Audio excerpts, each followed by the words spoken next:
Decades before the world realized what a genius comedy buffoon Leslie Nielsen was, he was the captain of the United Planets cruiser C-57D, venturing to Altair 4, where the sole survivor of a previous expedition has lived there for nearly 20 years with his daughter and robot companion, Robby. Which is what we'll be recreating today.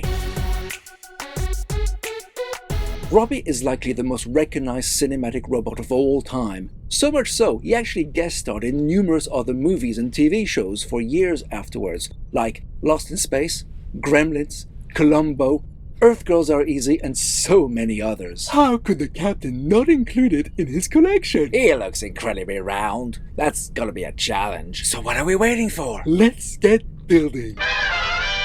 Ideally, to replicate those big chubby round legs, I'd start with a few of the baby heads in black, but they don't exist in black.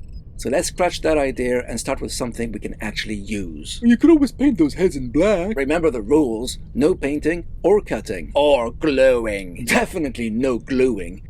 We'll use what's available either directly from LEGO's online pick-a-brick store or via Bricklink. I was only suggesting, you know. We'll start with round 1x1 tiles with a bar for the feet. You really like that part. I truly do. Tiny feet, mind. They are, but they'll work perfectly. Now, for the legs, we're not blessed with the most options. In fact, I could only think of one part that would kind of work. Basic 1x1 round plates with a hole in the middle, and we'd need 3 of these for each leg. Why not use just standard round 1x1 plates for that? Well, you'd need a hole in at least the first set so the first piece slots into them, but yeah, after that, either will work. But as we'll be using a bunch of those plates with a hole in the middle later on, it would make it easier not to accidentally put the wrong one in the wrong place if they all have holes in them. Always good to avoid accidental mistakes. That was the idea. Now, remember that clip piece you suggested for Tobor? I sure do. Still think it would have been ideal. It didn't come in the right color, Mouse, but it has just been released in black. So, we're using it for Robby. Guess you'll be using a T-piece to attach to those? Well, you're absolutely right, McCluck. That piece is great to allow the legs to move independently of the torso, and lets the rest of the body twist and turn from that connection point.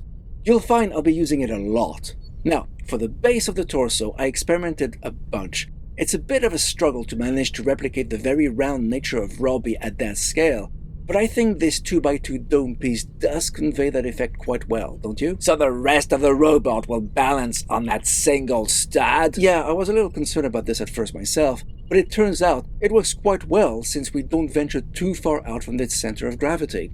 So, on top of that dome, we put a simple 2x2 round plate, upon which I'll be doing a bit of gribbling. Oh, I like gribbling. It's always tricky to do gribbling at that scale. Tricky, but not impossible. Let's start with a grey 1x1 round plate at the front.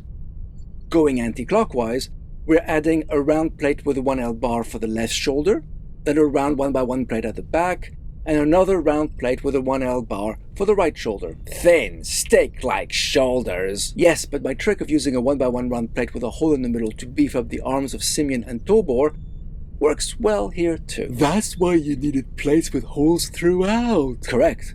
Now, for the arms, I thought I'd use a relatively new piece known as an angled bar holder with clit. They look great for robot arms. Yeah, but there's no articulation. Like with all things, we often have to compromise.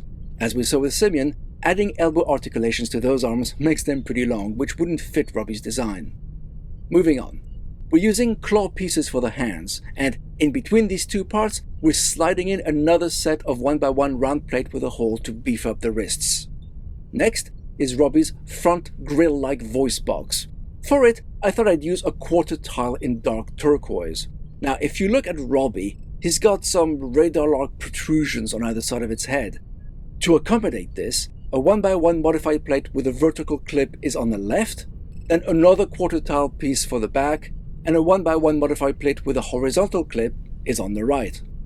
And for those scanning apparatuses, I'm using wrench-like devices. This piece is normally part of a set of 9 tools, which come as a multi-pack. That's correct. You can only purchase them together through LEGO's own Pick-a-Brick online store.